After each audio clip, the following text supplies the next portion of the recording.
Wow. Well, I got to tell you, it's my honor to be here with all of you great people. Seems like it's been a while. I missed last Sundance because we had a little thing called Hurricane Ian. Might have heard of it. Kind of hit our home a little bit.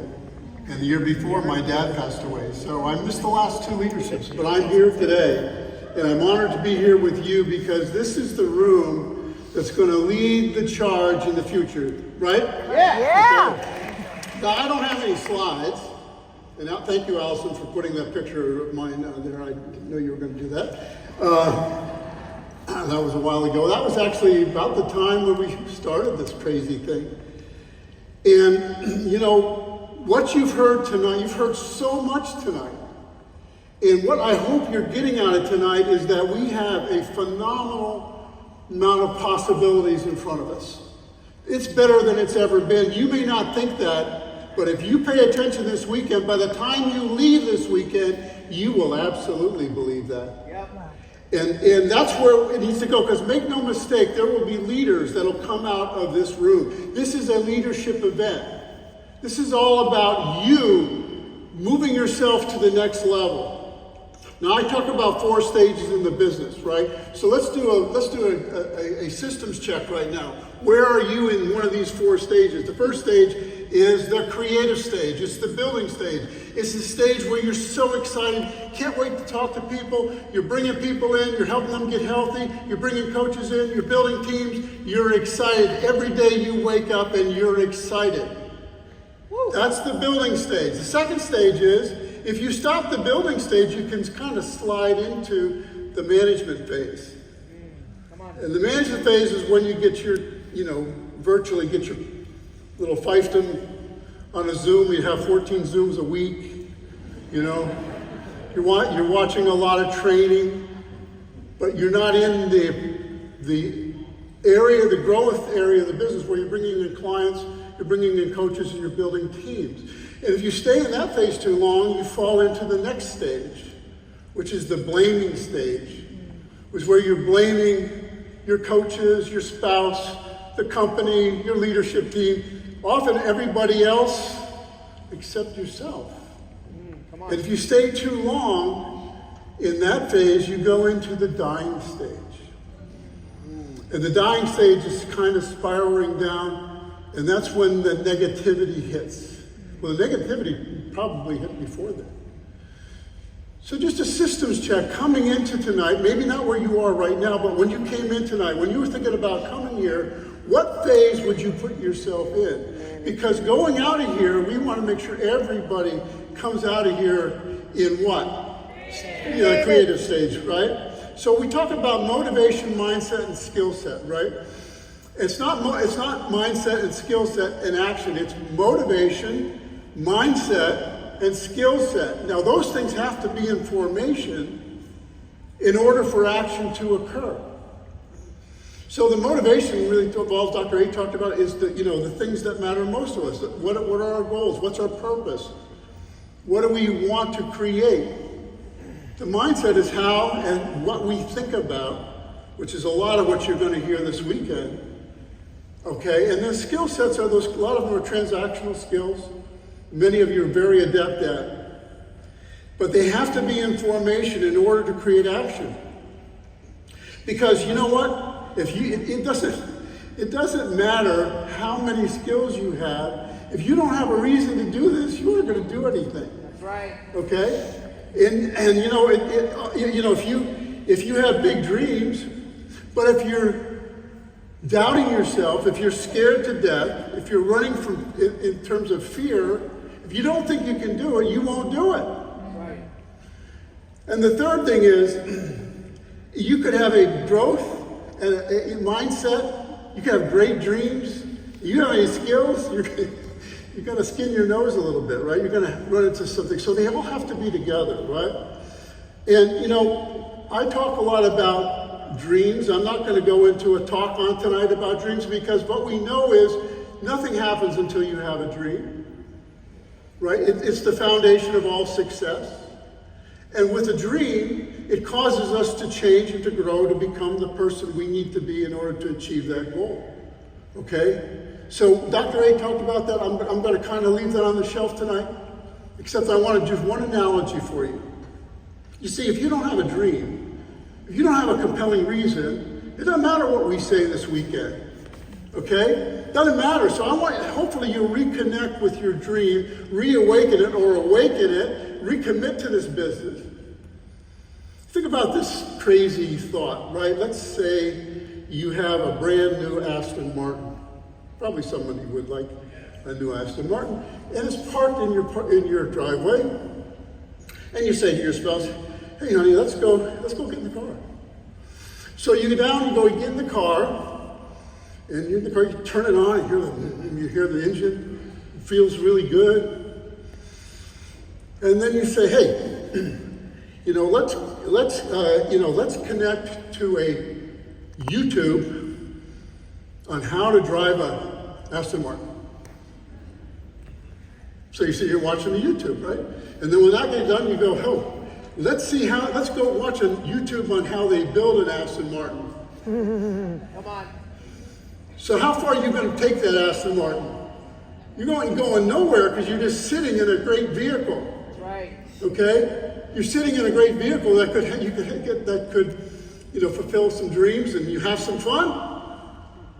But if you don't have a destination, doesn't matter. That's right. Doesn't matter, right? So that's what we talk about. What do you really want? So we talk about motivation. That's the dream. Mindset, how we think. So much of what this weekend leadership is going to be about is how we think. Mindset has to do with our identity, our values, our beliefs, how you think about yourself, how you think about other people, how you think about the business, how you think about the opportunity in the business, how you think about how you'll do in the opportunity in the business, right? Your confidence level, your level of fear, doubt, insecurity, your posture, your people skills, because the battle for your future is here. 95% of it is between these two ears. Come on. Okay? So mindset is something that we all can work on. That's why you're here. Right. Do you believe you can become more bold and confident? Yes. Yes, you can. And do you believe you can raise your expectations? Yes. Your standards, like Dr. A talked about, your vision, your belief, your leadership skills. Yes, you can do all of that. So it is so important that we focus on that area of mindset. Now here's what I know. In a group this big, some of you are growing and you're excited beyond belief. This is your first event. This is incredible. Some of you are flat. Come on. And some of you, your business has fallen back. It's not as big as it was a year ago. And so there's some headwinds. And if you're experiencing headwinds, that can shake your confidence. It can shake your belief. And you know what? I've been in this industry a long time. I've gone through dozens of them. I'm kind of insensitive to them anymore. Because what I know about them, I never enjoyed them, by the way. Okay? But I learned not to feed the fear. Yeah, that's right. Okay? And I also found it made me stronger, it made me smarter, it made me better. And I learned to focus on what I wanted and not what I didn't want. Okay? And so often in fear, we focus on what we don't want. And I figured out what I needed to do to get better. So this brain is very, very powerful, right? And we can talk ourselves into things. We can talk ourselves out of things. Right. Right? And sometimes when things aren't going our way, we can start making these mental lists, right? Of things that are in our brain that reinforce this idea that things aren't working and why we're not where we want to be. It's the stories we tell ourselves. And if we're unconscious, we allow ourselves to tell ourselves those stories, but they reinforce this narrative, this mentality, this victim mentality, that the world is against me and not for me. Yep. And I don't want to live in that space. I hope you don't want to live in that space, right? Nope. Okay, now I know some of you are experiencing it. That's why I'm addressing it. We're going to talk about it a little bit tonight, a little bit of time that I have.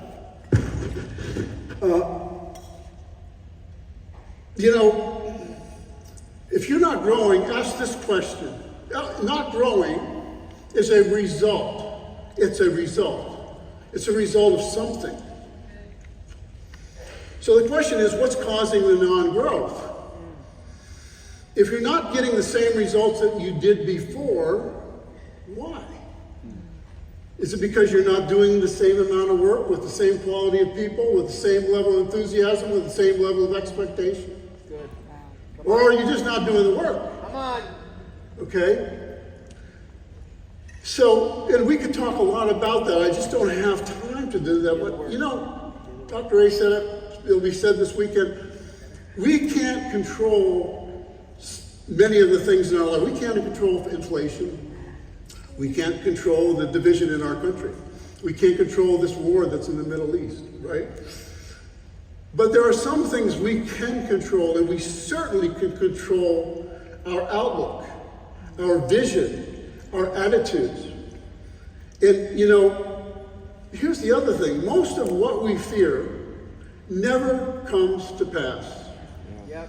And we expend this energy thinking about that. But, and it can be toxic. Can be toxic. And here's what happens. We start saying what we don't want. And when we say what we don't want, guess what? We get more of what we don't want, right? Yeah. And sometimes we convey that insecurity, that anxiety to our coaches and our colleagues. And if you want a good recipe to kill your business, share your insecurities, your doubts, your fears with your team and your business colleagues. Okay? That'll give them a disease they don't need. Come on. Okay? It's like a virus. Yep. Some of you have caught a virus, and you've spread that virus. You know, Dan was talking about, you know, this new, the new, all of the new stuff that's happening. I'll get to that in just a second. But here, you know, when we look at the history of Optavia, and I was there from the very beginning, I've seen us go through all kinds of growth and setback, and growth and setback, and evolution. So some of you, many of you came into the business prior to, or right around, COVID. And COVID was a bubble. COVID was a bubble. Everybody was scared, everybody was home. They were eating too much, drinking too much, they were on social media, right? And here we were, the world presented itself to us, perfectly positioned to take advantage of an opportunity. People were adept at social media, they were adept at using Zoom, they were reaching out. And for a lot of you, your business grew like gangbusters through that time, okay? You know, now, by the way, we're the second fastest growing company in the world. Woo! Think about that. So, you know, it's like a perfect storm. Things were ripe for our growth. But here's what else. Now we're post-COVID. People are back home. They're back working, right? Back to the routines. They're not as much on social media, and social media algorithms have changed a bit. So the posts you put up maybe don't have the same reach that they did a couple, 3 years ago. And your cheese got moved. Yeah. Right? And some of you are thinking, oh, I can't make my own business anymore Who moved my cheese? because of that. Let me flip a switch in your mind. There are a lot of ways to build this business. Yeah. A lot of us OGs came in long before social media, okay? Heck, when we first started this thing, people just started to use text. So how did we build a business? We didn't sit in fear, suck our thumb, and worry about it. We just figured out different ways you go about to do it.